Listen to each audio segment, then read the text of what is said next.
All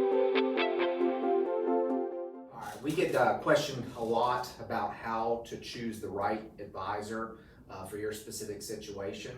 So we kind of identified 6 primary things to consider when hiring the right advisor. First and foremost is to understand what your primary need is and identify that beforehand. So if you're trying to pay off debt, or saving for college, maybe saving for retirement, tax planning, you want to have that need specifically identified, and then identify firms that specialize in that particular area.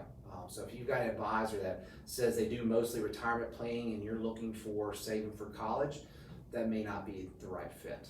Second is understanding the types of quote unquote advisors out there. There's basically advisors and then brokers.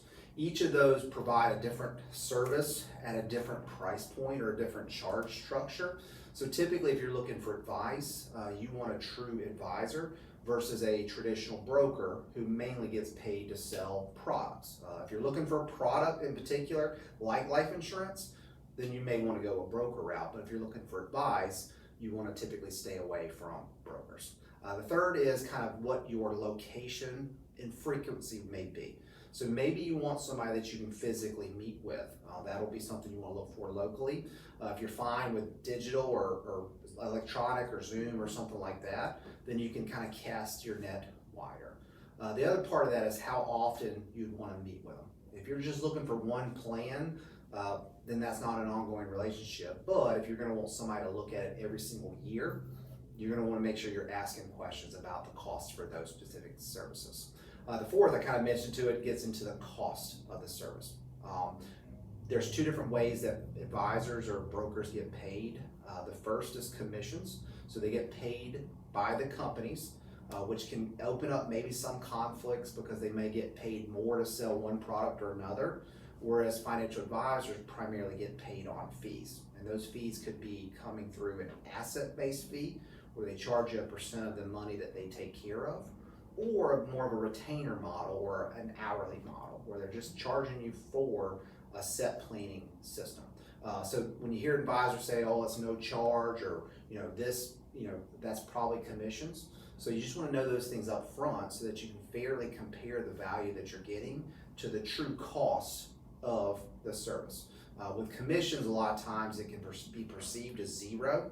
However, many of those products are going to be lower performing products because there's a commission built in. And sometimes commissions are better for people. It's just that you know it up front. And if they don't want to answer that question, or they give you kind of a vague answer, that's usually a bad sign. The fifth portion is experience and credentials. I kind of alluded to this before about experience or specialty. So if you're looking for a specific service around financial planning, like I said, maybe it's tax planning around retirement, you want somebody that has experience and credentials in that particular area. So our primary credentials we look for is typically around CFP, which is a Certified Financial Planner.